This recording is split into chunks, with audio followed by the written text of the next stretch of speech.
नमस्कार दोस्तों, मैं मनीष राजपूत स्वागत करता हूं आपका प्रश्नोत्तरी मंच मॉक टेस्ट में।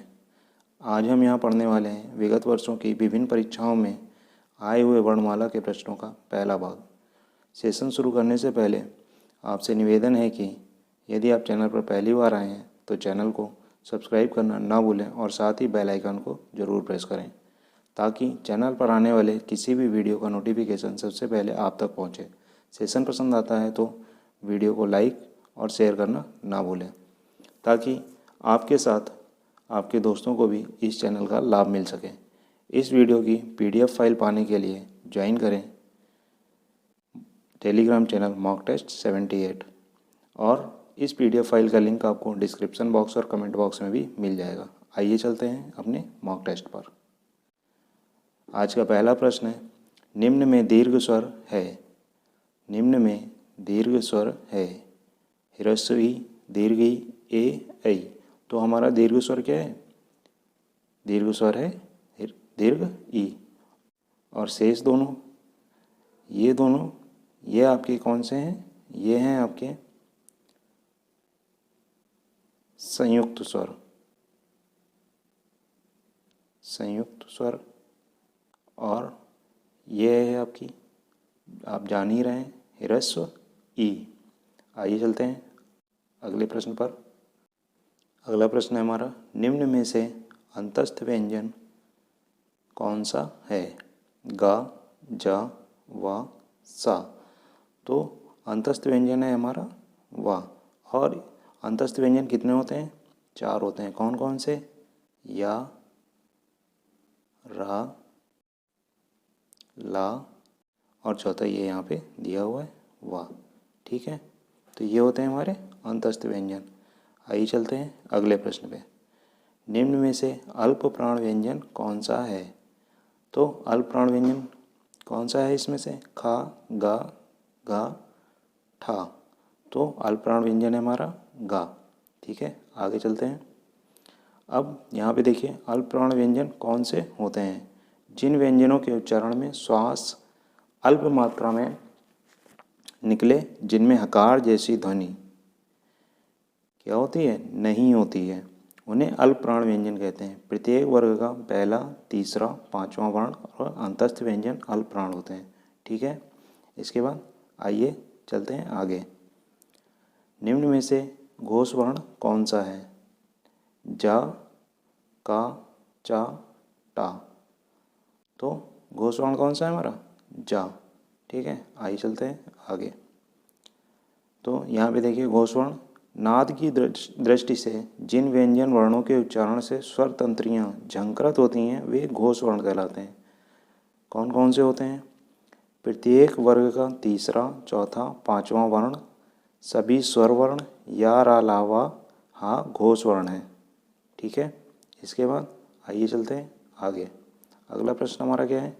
निम्न में से ओष्ठ वर्ण कौन सा है? यानी कि ओष्ठ, ओंठों की सहायता से जो बोला जाता है वो वर्ण कौन सा है? तो आ, ह्रस्व आ, दीर्घा, ह्रस्व ई या ऊ। तो क्या है? ये है हमारा ऊ। जब आप ऊ बोलते हैं तो दोनों ऊपर और नीचे के ओठ आपस में स्पर्श करते हैं, यानी कि दोनों ओठों के स्पर्श से बोले जाने वर्णों को क्या कहते हैं हम लोग? ओष्ठ वर्ण कहते हैं। ठीक है, ये कौन कौन से होते हैं? ये होते हैं, ऊ होता है, ह्रस्व ऊ, दीर्घ ऊ, दीर्घ ऊ और पा वर्ग। ठीक है, ह्रस्व ऊ, दीर्घ ऊ और पा वर्ग। आगे चलते हैं। हिंदी वर्णमाला में व्यंजनों की संख्या कितनी है? 32, 34, 33 या 36। तो सभी को पता है व्यंजनों की संख्या कितनी है? 33 है। ठीक है, और स्वर कितने हैं? 11। इसके बाद आइए चलते हैं आगे। यहाँ पे हिंदी शब्द में कोश में छा का क्रम किस वर्ण के बाद आता है? तो छा का क्रम किसके बाद आता है? का, हा, त्र, ज्ञा। तो सही ऑप्शन है हमारा का। ठीक है, कैसे में बनता है का? छा, ये बनता है का धन सा से। ठीक है, तो ये जब छा बनता है तो ये किसके बाद आ रहा है, जो हम वर्णमाला में जब हम लिखेंगे तो ये यहाँ पर का के बाद आता है। ठीक है, आइए चलते हैं आगे। अगला प्रश्न है हमारा, निम्नलिखित में से मूल दीर्घ स्वर नहीं है। मूल दीर्घ स्वर नहीं है, आ, ई, उ या ओ। तो मूल दीर्घ स्वर कौन सा नहीं है, ये ओ नहीं है। ठीक है, ओ क्या है, ओ है हमारा संयुक्त स्वर। कौन सा स्वर है, संयुक्त स्वर। और कौन से संयुक्त स्वर होते हैं, और होते हैं आपके ए होता है, आई होता है, ओ पढ़ ही लिया अभी आपने, और अ होता है। ठीक है, ये आपके क्या होते हैं, संयुक्त स्वर होते हैं। ठीक है, चलिए अगले प्रश्न पर चलते हैं। प्रश्न संख्या 9, शब्द की सबसे छोटी इकाई, शब्द की सबसे छोटी इकाई क्या कहलाती है। तो शब्द की सबसे छोटी इकाई स्वर, वर्ण, व्यंजन या अयोग हुआ, तो क्या कहलाती है, वो कहलाती है वर्ण। ठीक है, आइए अगले प्रश्न पे। वर्णों के कितने भेद होते हैं, वर्णों के कितने भेद होते हैं, 10, 7, 2, 8। तो वर्णों के 2 भेद होते हैं, कौन कौन से, स्वर और व्यंजन। ठीक है, एक ये होता है और दूसरा ये होता है। ठीक है, इसके बाद अगले प्रश्न पे, किस वर्ण का उच्चारण स्थान कंठ और तालु है। किस वर्ण का उच्चारण स्थान कंठ और तालु है, तो किसका है, ओ, ए, हा, छा। तो ए का जो उच्चारण स्थान है वो कंठ और तालु है। ठीक है, ए जब आप बोलते हैं तो आपकी जीभ जो है ऊपर तालु से भी मिलती है जाके और कंठ से भी मिलती है, कंठ से स्वर निकलता है। इसको जो है ए को क्या कहते हैं हम लोग, संधि स्वर भी कहते हैं, और क्या कहते हैं, संयुक्त स्वर भी कहते हैं।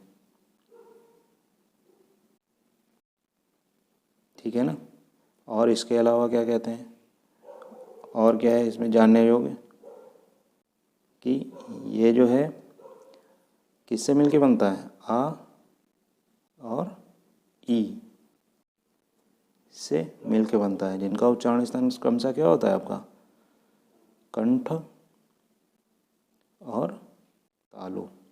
ठीक है, इसका कंठ होता है और इसका तालु होता है। ठीक, आइए चलते हैं अगले प्रश्न पे। निम्न में से कौन सा व्यंजन संघर्षी है। तो संघर्षी व्यंजन कौन कौन से होते हैं, तो संघर्षी व्यंजन होते हैं आपके कौन कौन से, सा, सा, सा और हा, यही तो होते हैं 4। ठीक है, तो अब देख लीजिए कौन सा है, तो यहाँ पे कौन सा ऑप्शन हमारा सही है, 12 का ए। ठीक है, तो ये 4 संघर्षी व्यंजन होते हैं। आइए चलते हैं अगले प्रश्न पे। चा वर्ग ध्वनियाँ किस वर्ग में आती हैं, चा वर्ण ध्वनियाँ, चा वर्ग ध्वनियाँ किस वर्ग में आती हैं। तो ये वत्सर वर्ण, कंठ, तालव्य या दंत, तो किस में आती हैं, ये आपकी आती हैं तालव्य में। ठीक है, प्रश्न संख्या 14, मूर्धन्य, मूर्धन्य अल्पप्राण अघोष वर्ण का उदाहरण कौन सा है। तो हमसे 3 चीज़ें पूछेंगी, तो आप ध्यान से देखिएगा कि इसमें कौन सा है, चा, टा, ठा या ढा। तो इसमें जो सही विकल्प है हमारा वो क्या है, टा। ठीक है, देखिए अघोष कौन से होते हैं, अभी पीछे पढ़ा था हम लोगों ने। अघोष होता है पहला और वर्ग का पहला और दूसरा वर्ण। ठीक है, अब अल्प प्राण क्या होता है, अल्प प्राण, अल्प प्राण होता है आपका वर्ग का पहला, तीसरा और 5वां वर्ण, ठीक है। और मूर्धन्य यानी कि मूर्धन मूर्धा से इसका उच्चारण होता है, ठीक है। अघोष भी है ये, अल्पप्राण भी है और मूर्धन्य भी है। कौन सा? टा, ठीक है। आइए चलते हैं आगे। हिंदी वर्णमाला में व्यंजनों की संख्या है, यहाँ पर व्यंजन नहीं होगा, आप सही कर लीजिएगा इसको। ये है क्या? स्वर, ठीक है। हिंदी वर्णमाला में स्वरों की संख्या है तो कितनी है? 11, ठीक है। आइए चलते हैं आगे। जिन वर्णों का उच्चारण स्थान स्वतंत्र होता है उन्हें खाली स्थान कहते हैं। तो जिन वर्णों का उच्चारण स्थान स्वतंत्र होता है उन्हें हम लोग स्वर कहते हैं। क्या कहते हैं? स्वर। अगला प्रश्न, प्रश्न संख्या 17। ऐ के उच्चारण स्थान में खाली स्थान और खाली स्थान की सहायता ली जाती है, ठीक है। तो किसकी सहायता ली जाती है यहाँ पर? छंद तालु की, ईचीएस तालु की, कंठ तालु की या दंत ओष्ठ की। तो इसमें सहायता ली जाती है आपकी किसकी किसकी? कंठ और तालु की, ठीक है। ये प्रश्न संख्या 17 का ऑप्शन नंबर 3 सही है। आइए चलते हैं आगे। हिंदी वर्णमाला में अयोगवाह कौन से वर्ण हैं? अयोगवाह आप सभी जानते हैं कौन से हैं? अंग और आ, ठीक है। अगले प्रश्न पर चलते हैं। ता वर्ग ध्वनियों का उच्चारण स्थान है। तो ता वर्ग ध्वनियों का उच्चारण स्थान क्या है? नासिक, दंत, मूर्धन्य या तालव्य। तो क्या है आपका?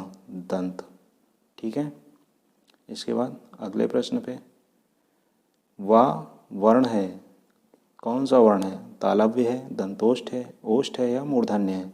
तो वा वर्ण जो है वो क्या है? दंतोष्ठ है, ठीक है ना। वा, तो आपके दांत और ओष्ठ के मिलने से जो उच्चारण होता है वो वा वर्ण का होता है, ठीक। इसके बाद आगे चलते हैं। ये देखिए, पक्षी में कितने व्यंजन वर्ण हैं? तो पक्षी में कितने व्यंजन वर्ण हैं? 2, 4, 3, 5। तो 3 है। कैसे पता? देखिए, जब आप इसको तोड़कर लिखेंगे तो यहाँ पर आप लिखोगे पा, धन, आ, धन, का, धन, आ, धन, सा, धन, ई। तो ये बराबर होगा आपका क्या? पक्षी, ठीक है। अब इसमें व्यंजन वर्ण जोड़ लीजिए आप, कितने हैं? 1, 2 और 3, ठीक है। तो 3 ही हुए, तो हमारा उत्तर क्या हो जाएगा? सही, 3। क्लियर है। इसके बाद आइए चलते हैं अगले प्रश्न पर। प्रश्न संख्या 22। सा ध्वनि का उच्चारण स्थान क्या है? सा ध्वनि का उच्चारण स्थान क्या है? यह अभी पूछा गया है यूपी टेट 2021 में। पहला ऑप्शन है दंतालु, फिर तालु, मूर्धा और दंत। ये सारे विकल्प आपके जैसे प्रश्न पत्र में पूछे गए हैं उसी के अकॉर्डिंग रखे गए हैं यहाँ पे, ठीक है। तो क्या है आपका? ये यहाँ पे सही ऑप्शन है आपका तालु, ठीक है। चलिए चलते हैं अगले प्रश्न पर। अयोगवाह कहा जाता है अल्प प्राण को, संयुक्त व्यंजन को, महाप्राण को या अनुस्वार एवं विसर्ग को। तो अयोगवाह कहा जाता है अनुस्वार एवं विसर्ग को। आइए चलते हैं अगले प्रश्न पे। उच्चारण स्थान की दृष्टि से कौन सा विकल्प शुद्ध है? ठीक है, तो सा मूर्धन्य, सा दंत, चा कंठ, सा तालव्य। तो यहाँ पर हमारा जो सही ऑप्शन है वो क्या है? सा दंत, ठीक है। इसके बाद चलते हैं अगले प्रश्न पे, और ये इस वीडियो का अंतिम प्रश्न है। निम्नलिखित में से कौन सा कथन अशुद्ध है? तो ढूंढिए कौन सा कथन अशुद्ध है। 2 महाप्राण व्यंजनों का उच्चारण एक साथ हो सकता है। हिंदी में ज्ञा का उच्चारण स्थान परंपरा से भिन्न हो गया है। छा संयुक्त व्यंजन है और विसर्ग कंठ वर्ण है। तो अगर कोई भी प्रश्न ऐसा आता है कि जो आपको नहीं आ रहा है तो आप क्रॉस करना शुरू करिए कि इसमें सही क्या है। यहाँ पर अशुद्ध पूछा गया है तो अब इसमें ढूंढिए कि शुद्ध क्या है। विसर्ग कंठ से बोला जाता है, बिल्कुल सही है। छा संयुक्त व्यंजन है, सही है। का और सात से मिलके बनता है। ठीक है। हिंदी में ज्ञा का उच्चारण स्थान परंपरा से भिन्न हो गया है, बिल्कुल सही है। ये भी जा और संयुक्त व्यंजन भी है, और ये किससे मिलता है? जा और या से। जब ये इस जा और या का उच्चारण अलग है और ज्ञा का बिल्कुल अलग है, तो कौन सा बचा हमारा? ये वाला। तो ये हमारा उत्तर एकदम सही है कि दो महाप्राण व्यंजनों का उच्चारण स्थान एक साथ हो सकता है। ठीक है, यहाँ तक आपको बिल्कुल क्लियर होगा। उम्मीद करता हूँ कि वीडियो आपको पसंद आया होगा। अगर वीडियो पसंद आया है तो लाइक और शेयर ज़रूर करें। साथ ही अगर चैनल पर पहली बार आए हैं तो सब्सक्राइब करना ना भूलें, और इसके साथ बेल आइकन को भी प्रेस करें ताकि चैनल पर आने वाला कोई भी वीडियो का लिंक आपके पास तक सबसे पहले पहुंचे। और इस वीडियो की PDF फाइल पाने के लिए ज्वाइन करें टेलीग्राम चैनल मॉक टेस्ट 78। अंत तक वीडियो में बने रहने के लिए आप सभी का बहुत बहुत धन्यवाद।